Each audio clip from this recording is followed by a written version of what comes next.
നിങ്ങളുടെ favourite shows ഇനി ഒരിക്കലും മിസ്സാവില്ല. ഇപ്പോൾ C5 കാണും നിങ്ങളുടെ ഫേവറേറ്റ് ഷോസ് തികച്ചും സൗജന്യമായി.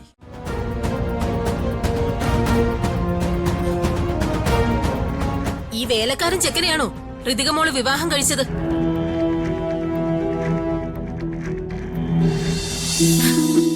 പ്രതാപൻ ഉണ്ണി ചെറുപ്പത്തിൽ കണ്ടതല്ലേ? അതെ. എത്ര പെട്ടെന്ന് ആ കുട്ടികളൊക്കെ വളർന്നു വലുതാകുന്നത്. അതെ, കുട്ടികളുടെ വിവാഹപ്രായമായെന്ന് തിരിച്ചറിവുണ്ടായി കഴിഞ്ഞാലാണ് അച്ഛനമ്മമാർക്ക് ആദ്യം തുടങ്ങുന്നത്. ഉണ്ണി, നിനക്ക് അംബികാന്റി ഓർമ്മയില്ലേ? ഉണ്ടമ്മേ. ചെറുപ്പത്തിൽ ഞാനിവിടെ വന്ന് നിന്നപ്പോ അംബികാന്റിയുടെ കയ്യിൽ നിന്ന് എന്തുമാത്രം തല്ലു വാങ്ങിയിട്ടുള്ളതാ.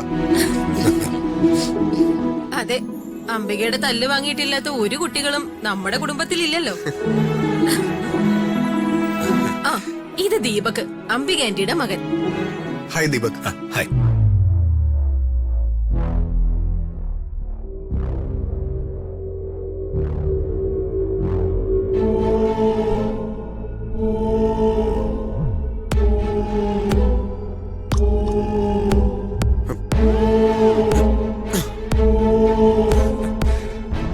ആ രാജുവിനെ എങ്ങനെ ഒഴിവാക്കുമെന്ന് ആലോചിച്ചുകൊണ്ടിരിക്കുമ്പോഴാ അടുത്ത ഇറക്കുമതി. ഇവൻ ഉണ്ണിയല്ല, മണ്ണുണ്ണിയ. അല്ല, ഇന്നിവിടെ എന്ത് ഫംഗ്ഷനാ നടക്കുന്നേ?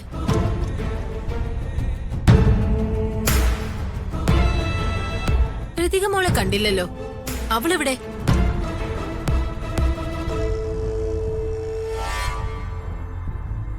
ഋതിക മോളുടെ പേര് പറഞ്ഞപ്പോഴേക്കും ഉണ്ണിക്ക് നാണം വന്നെന്നാ തോന്നുന്നത്.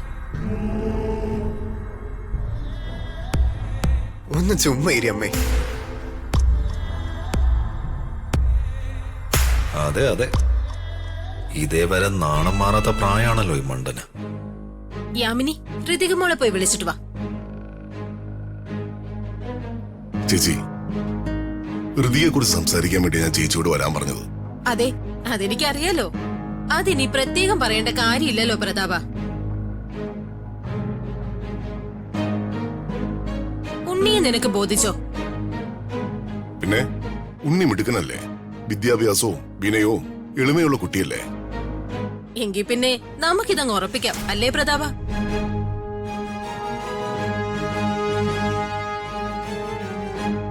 ചേച്ചി, അത്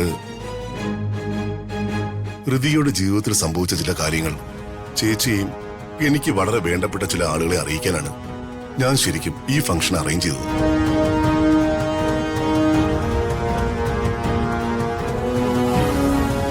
ഋതിക മോളുടെ ജീവിതത്തിൽ എന്താ സംഭവിച്ചത്? എന്തെങ്കിലും പ്രശ്നമുണ്ടോ പ്രതാപ?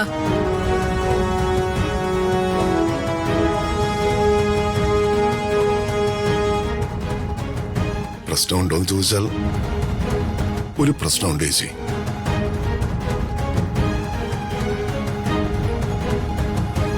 ചേച്ചിയുടെ ആഗ്രഹം പോലെ ചേച്ചിയുടെ മകൻ ഉണ്ണിക്ക് എന്റെ മകളെ വിവാഹം കഴിച്ചു തരാൻ കഴിയില്ല.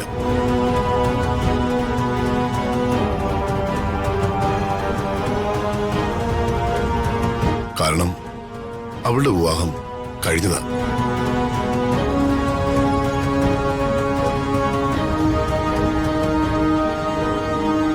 അവളുടെ സ്വന്തം ഇഷ്ടപ്രകാരം അവൾക്ക് ഇഷ്ടപ്പെട്ട ഒരു ചെറുപ്പക്കാരനുമായി അവളുടെ വിവാഹം കഴിഞ്ഞിട്ട് ഒരുപാട് ദിവസങ്ങളായി.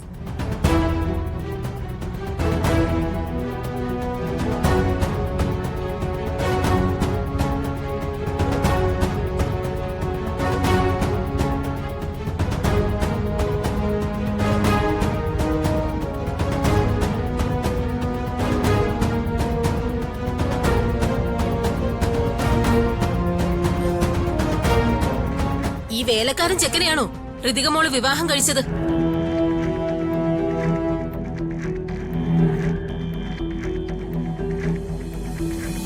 എന്താ അമ്മ ഇത്?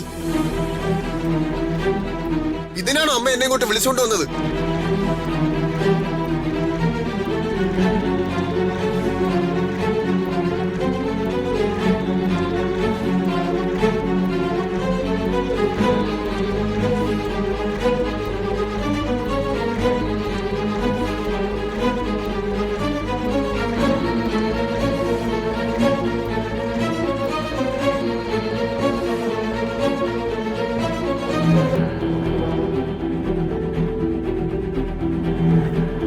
വാമേ നമുക്ക് പോ.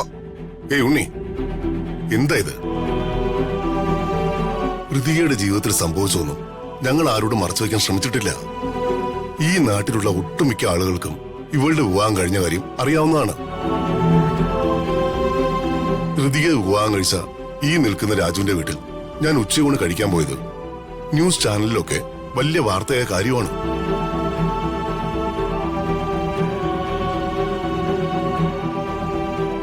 പക്ഷേ വളരെ കുറച്ചു ചില ആളുകൾ ഇതൊന്നും അറിഞ്ഞിട്ടില്ല. സരസ്വതി ചേച്ചി ഋതികയെ മകന് വേണ്ടി വിവാഹം ആലോചിച്ച് വന്നപ്പോഴാണ് എനിക്കത് മനസ്സിലായത്.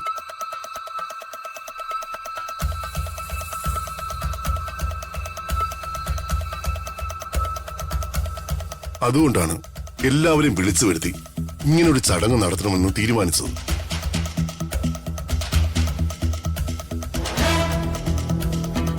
വർമ്മ സാറേ, എന്താ രാജു? എനിക്ക് വളരെ പ്രധാനപ്പെട്ട ഒരു കാര്യം സംസാരിക്കാനുണ്ടായിരുന്നു.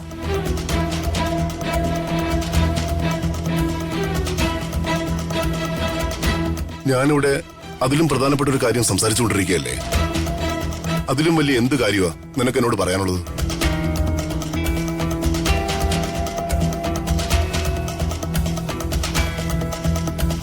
വർമ്മ സാറ് പറയാൻ പോകുന്നതിലും പ്രധാനപ്പെട്ട ഒരു കാര്യ. ഞാൻ ആദ്യം വന്ന അതിഥികളെ കാര്യങ്ങൾ പറഞ്ഞൊന്ന് മനസ്സിലാക്കിക്കോട്ടെ.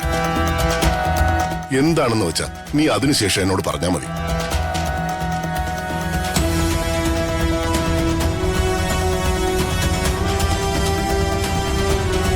നിങ്ങളെല്ലാവരും ഞാൻ ഇവിടേക്ക് ക്ഷണിച്ചപ്പോ വീട്ടിലൊരു ഫംഗ്ഷൻ ഉണ്ട്, വരണമെന്ന് മാത്രമാണ് പറഞ്ഞത്.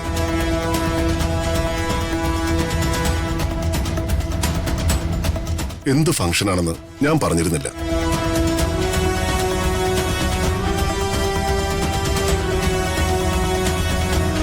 ഇന്നിവിടെ നടക്കാൻ പോകുന്നത് എന്റെ മകൾ ഋതികയുടെയും രാജുവിന്റെയും വെഡിങ് റിസപ്ഷനാണ്.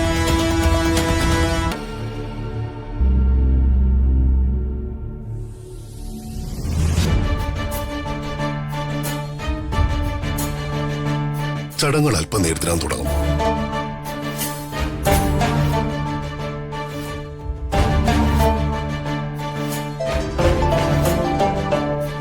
ആ, ഹലോ സാർ. അല്ല, ഞാൻ വീട്ടിലായിരുന്നു. പറഞ്ഞോളൂ സാർ. ശരിയേട്ടാ, വാ. മോളെ, രാജു, വന്നിരിക്കും.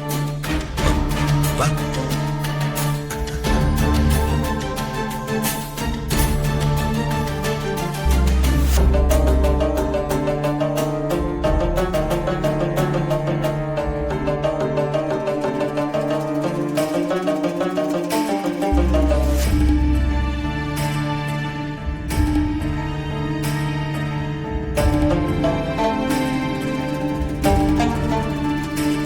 ആ തെണ്ടിയുടെ ഇരിപ്പ് കണ്ടില്ലേ? ശരിയാക്കി കൊടുക്കുന്നുണ്ട് ഞാൻ അവനിന്ന്. ഡൗൺലോഡ് ചെയ്യൂ C5 ആപ്പ്. കാണൂ എല്ലാ എപ്പിസോഡുകളും സൗജന്യമായി.